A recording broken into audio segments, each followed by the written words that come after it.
आप देख रहे हैं चैनल आवाज की दुनिया और अब रुक करते हैं चित्तौड़गढ़ की ओर।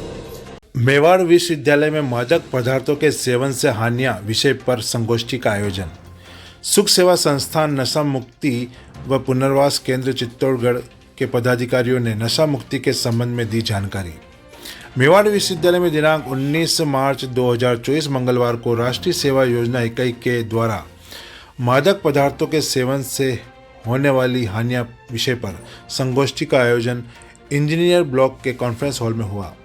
राष्ट्रीय योजना इकाई की कार्यक्रम अधिकारी डॉक्टर किरण त्रिपाठी ने बताया कि आयोजन के मुख्य अतिथि सुख सेवा संस्थान नशा मुक्ति व पुनर्वास केंद्र चित्तौड़गढ़ के अध्यक्ष गफ्फार पठान, विशिष्ट अतिथि में संस्थान के पदाधिकारी कुलदीप सिंह, आफ्ताब व रवि जैन रहे। कार्यक्रम के आरंभ में अधिकारी डॉक्टर महेश चंद्र दुबे व मेवाड़ विश्वविद्यालय के ब्रांड मैनेजर अमित कुमार चेचानी ने अतिथियों का पारंपरिक ढंग से स्वागत किया। इस अवसर पर मुख्य अतिथि श्री पठान ने कहा कि नशे की शुरुआत शौक जिज्ञासा के कारण होती है, लेकिन समस्या तब शुरू होती है जब यह धीरे धीरे लत में तब्दील हो जाती है। संस्थान के पदाधिकारी कुलदीप सिंह, आफ्ताब व रवि जैन ने भी मादक पदार्थों के सेवन न करने पर जोर देते हुए कहा कि नशा करना शरीर के लिए हानिकारक है। हम सबको मिलकर इस बुराई को समाज से भगाना होगा। मेवाड़ विश्वविद्यालय के कुलपति प्रोफेसर डॉक्टर आलोक मिश्रा ने सुख सेवा संस्थान नशा मुक्ति व पुनर्वास केंद्र द्वारा किए जा रहे सराहनीय कार्यों की तारीफ करते हुए कहा कि युवाओं में नशे की प्रवृत्ति तेजी से बढ़ रही है, जिसे रोकने की जरूरत है। अभिभावकों के साथ समाज के हर व्यक्ति को जागरूक होने की जरूरत है। कार्यक्रम में विश्वविद्यालय के विद्यार्थियों कृष्ण कुमार देव, रावल सिंह भाटी, अविनाश, जयंती जान ने भी मादक पदार्थों का सेवन न करने के संबंध में अपने विचार व्यक्त किए, जिसे उपस्थित सभी जनों ने सराहा। कार्यक्रम में मुख्य अतिथि द्वारा सभी को नशा न करने और नशा मुक्त भारत बनाने की शपथ दिलाई। कार्यक्रम के अंत में विश्वविद्यालय की मानविकी संकाय व समाज विज्ञान की dean professor doctor Sonia Singla ने उपस्थित सभी जनों का आभार व्यक्त किया। कार्यक्रम का आरंभ कुलगीत व समापन राष्ट्रगान से हुआ।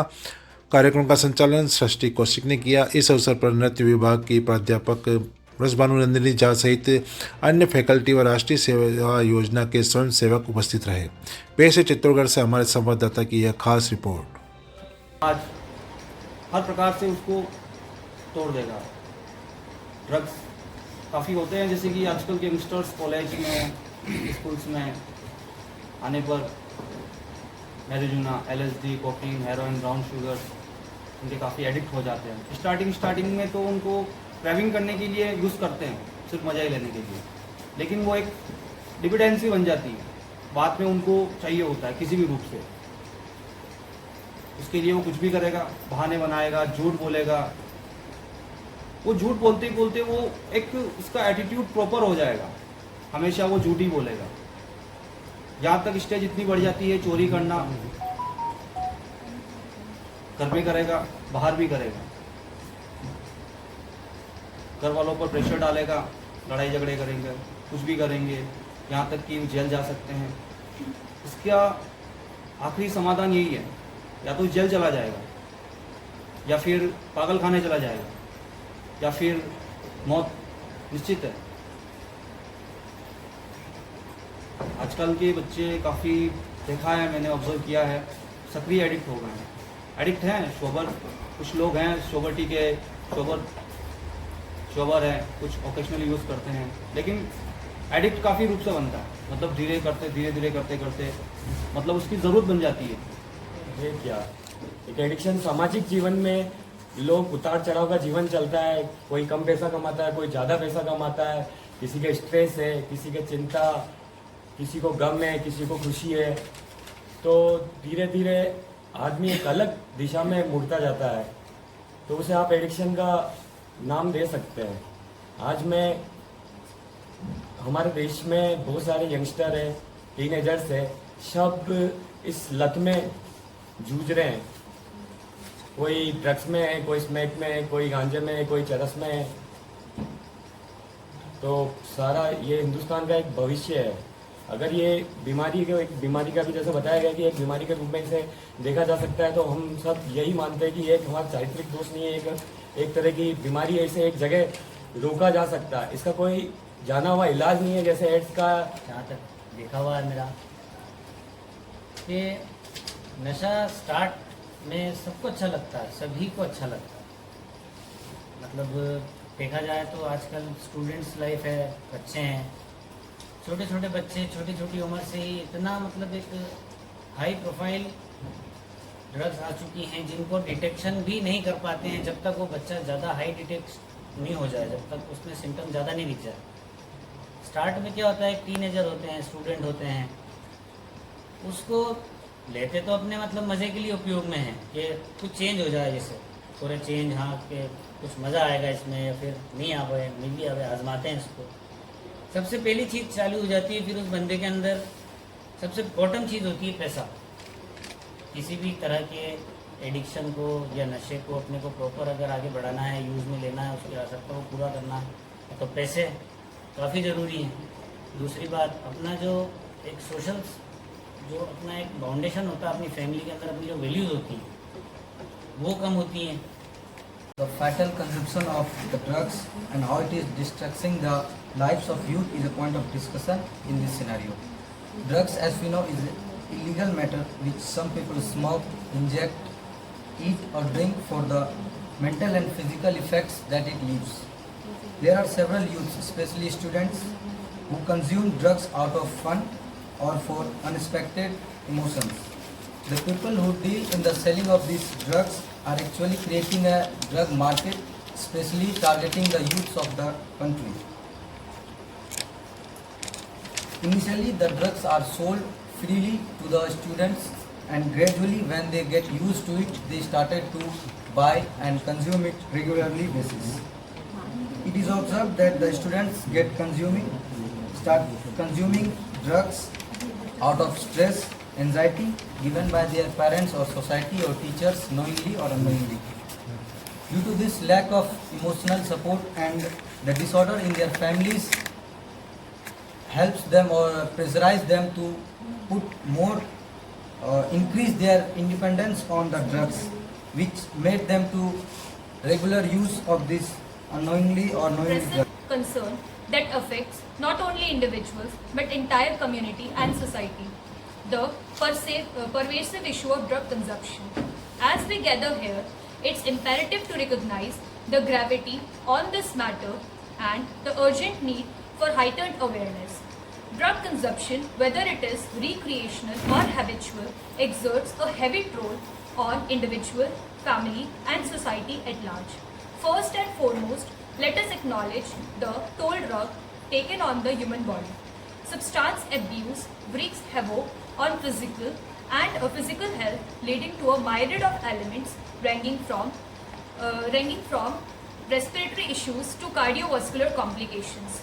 Moreover, the use of illicit substances often leads to risky behavior, exposing individuals to infection like HIV, AIDS and hepatitis. The toll on one's physical health cannot be overstated, or drug consumption not only degrades the body but also shortens lives. Substance abuse is frequently accompanied by mental health disorders and conditions such as anxiety, depression, and psychosis. The cyclical nature of addiction traps individuals in a viscous cycle of substance use and mental anguish, robbing them of their peace of mind and stability. In light of these sobering realities, it is incumbent upon us to take actions to combat drug consumption. Education and awareness are our most patent weapons in this fight. By fostering a culture of awareness, we empower individuals to make informed choices and resist the attraction of substance abuse. दबाव और उनका दुरुपयोग अंतर्राष्ट्रीय स्तर पर आज एक बहुत बड़ी समस्या बन चुका है।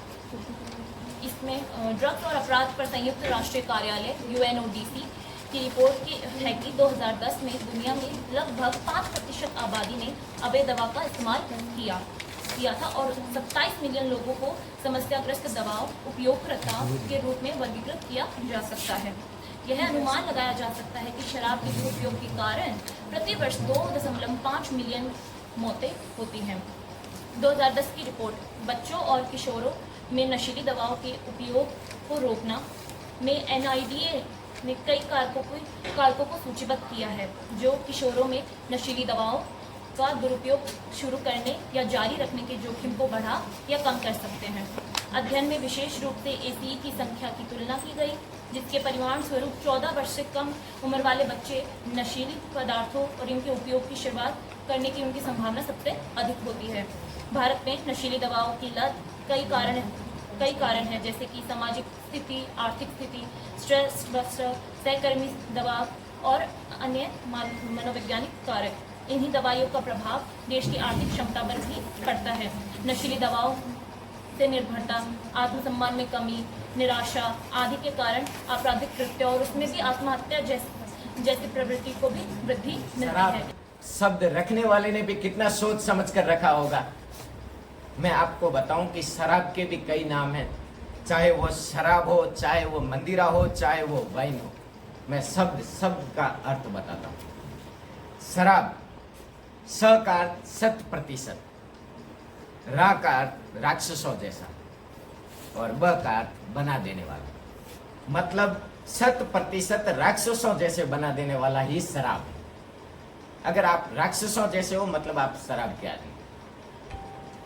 मंदिरा, मरगट दिखाने वाला रास्ता। और दारू, दांव पर रूह लगा दो, पूरा शरीर को दांव पर लगा दो, मतलब आप दारू के आदमी। इस पर बातचीत हो रही है उस विषय के संबंध में जो सुख सेवा संस्थान के पदाधिकारी आए हैं। मैं पिछले 4-5 सालों से इनके टच में हूँ और इनके मीडिया का काम भी देखता हूँ। इनके यहाँ जो मैंने कई बार सीन देखे हैं कि कई युवा, कई बच्चे जो कम उम्र में नशे की लत में लग जाते हैं और उनको छुड़ाने के लिए पूरा हर तरह से प्रयास करते हैं। ये संस्था पिछले 8-10 सालों से इसी काम में लगी हुई है और विभिन्न तरह की एक्टिविटीज़ होती है जिसके माध्यम से कि मतलब वह अपनी इस लत से बाहर आ जाए। तो वहाँ की दिनचर्या में ऐसा नहीं कि कोई दवाई वगैरह की देता है, इसके अलावा वहाँ पे दिनचर्या में जैसे योग हुआ, मेडिटेशन हुआ, तरह तरह के विशेषज्ञ आते हैं, उनको जानकारी देते हैं। कई तरह की ऐसी गतिविधियाँ होती है जिससे उनका स्पोर्ट्स एक्टिविटी हुई, मेडिटेशन की एक्टिविटी हुई और जो साइकोलॉजिस्ट होते हैं वो भी आते हैं और उनको पूरी तरह से ट्रीटमेंट देते हैं। और वहाँ पर जो इस तरह की सुविधा मिलती है, एक तरह से घर का वातावरण मिलता है, वह एक तरह से पूरा केंद्रित हो जाता है कि नहीं मुझे नशा छोड़ना है। और मतलब अभी भी मैं देखता हूँ कि लगभग 40, 50, 60 जो युवा वर्ग ही होता है अधिकतम, और उनके परिवार की स्थिति हम देख सकते हैं बाहर जब ऑफिस में आते हैं और उनसे चर्चा होती है कि उनकी स्थिति कैसी होती है। उनका एक तो सामाजिक स्तर भी गिर जाता है, बच्चा नशे की लत में होता है, किसी काम का नहीं रहता, अगर शादीशुदा है तो झगड़े वगैरह की फसाद की जड़ बन जाता है, मकान के मकान बिक जाते हैं। मतलब हर तरह से वो एक छोटा सा नशा एक लत बन के पूरी जीवन लीला को पूरी तरह से पूरे परिवार समाज की ख़त्म कर देता है। अवेयरनेस के बहुत सारे प्रोग्राम कराते हैं, वाहन रैली होती है, पोस्टर की प्रतियोगिता वगैरह भी कराते हैं और संस्थान द्वारा बीच में एक ड्रग एडिक्ट्स पे शॉर्ट मूवी भी बनाई थी, वो भी यूट्यूब पे अवेलेबल है। तो संस्थान द्वारा जो कार्य किए जा रहे हैं उससे मैं वाकिफ़ हूँ और इनके जो समाचार वगैरह होती है, इनकी गतिविधियाँ होती है, समय समय पर प्रकाशित करते हैं और जो आर्टिकल होते हैं नशे से अवेयरनेस के संबंध में वह भी मैगजीन और अखबार में दिए जाते हैं। जब उसको ज़रूरत हो तब उसका यूज़ करें। हम लोग भी रखते हैं, मैं बहुत ही लिमिटेड देखता हूँ, ये पूरी यूनिवर्सिटी में सबको पता है। रात को 9, साढ़े 9 के बाद लेटूंगा, उस समय थोड़ा व्हाट्सएप चला के जो यूनिवर्सिटी के मैसेज वगैरह होते हैं वो देखता हूँ। तो सबको मालूम है ये चीज़, मैं नहीं देखता हूँ, बहुत कम ही देखता हूँ। इसलिए इससे क्या है, मैंने देखा कुछ लोगों को कि एक तो माइंड उनका डाइवर्ट होता है। वो बच्चा मैंने देखा, एक फैमिली बताऊँ मैं आपको, 5 लोग फैमिली में घर गए, शाम को ऑफिस से मुँह हाथ धोया, चाय बन के आ गई, चाय वगैरह पी रहे हैं, 4 लोग बैठे, चारों अपने मोबाइल पे बिजी हैं। कोई एक दूसरे से संपर्क नहीं कर रहा, कोई बात नहीं कर रहा, कोई एक दूसरे को जान नहीं रहा। अरे पूरा दिन अलग रह के आए, कम से कम साथ बैठे हो तो साथ में पारिवारिक बात करो, हंसो बोलो, यही इसलिए किया जाता है ना। वो चीज़ है कि थोड़ा सा जो है इस बात पे भी थोड़ा सा आप लोग ध्यान दें कि इस चीज़ से आईसाइट पे असर पड़ता है, उसके माइंड पे असर पड़ता है और धीरे धीरे उसके शरीर पे भी असर पड़ता है। इस इल इफ़ेक्ट को हमें रोकने में हेल्प करेंगे। और आपका बहुत बहुत धन्यवाद। स्पेशली मैं अपना धन्यवाद देना चाहूँगी गफर पठान सर को, जो आए और जिन्होंने हमें एक शपथ ग्रहण करवाया, कुलदीप सिंह सर को, आफ्ताब सर को और रवि जैन सर को। सबका बहुत बहुत थैंक यू। आपने बहुत अच्छा बताया कि ये बहुत इजी गोइंग है, बहुत चालाक बीमारी है जो पकड़ बहुत जल्दी लेती है और छोड़ने में बहुत ज़्यादा समय लगता है। और वही है, जब हम मन को समझा नहीं पाते, कोई गम है या कोई दुख है। बहुत सारे बच्चे हैं, जयंती, अवीना, रावल सिंह और कृष्णा, जिन्होंने बहुत अच्छा डाटा किया है, क्योंकि हमारे देश का वही है कि अब हमारे देश में सबसे ज़्यादा यूथ है। तो बाहर की एजेंसीज भी यही चाह रही हैं कि अगर इंडिया को पीछे रखना है तो उसका एक ही तरीका है कि जो यूथ को है उसको ड्रग्स की लत लगा दो। जैसे अजय सर ने कहा था कि बहुत इजी है, बीमारी तो बहुत जल्दी आ जाती है लेकिन ये जाती नहीं है। घर के घर खराब हो जाते हैं, परिवार के परिवार ख़त्म हो जाते हैं। और मैं तो ये मानती हूँ हमारा आने वाला पूरा देश ख़त्म हो जाएगा। तो इसलिए हमारे वॉलंटियर्स की ड्यूटी बनती है कि जैसे आज हमने शपथ में लिया है कि ना हम करेंगे, ना हम अपने आसपास किसी को करने देंगे। इसी के साथ मैं आप सबका तहे दिल से धन्यवाद करती हूँ। आप आए और आपने हमें कीमती समय दिया और हमारे बच्चों का मार्गदर्शन किया। और इसी के साथ हमारे जो रिपोर्टर हैं अमित चिचानी जी का मैं धन्यवाद करती हूँ। NSS जो कमांड है हमारी, उनकी जो कोऑर्डिनेटर है Kiran Tripathi ma'am, MC Dubey sir, सभी का बहुत बहुत धन्यवाद। और सबसे ज़्यादा धन्यवाद जो हमारे यहाँ ऑडियंस, हमारे बच्चे, सभी को तहे दिल से शुक्रिया अपने इस कीमती समय को और एक बहुत अच्छी नॉलेज लेने के लिए। इसी के साथ थैंक यू सो मच।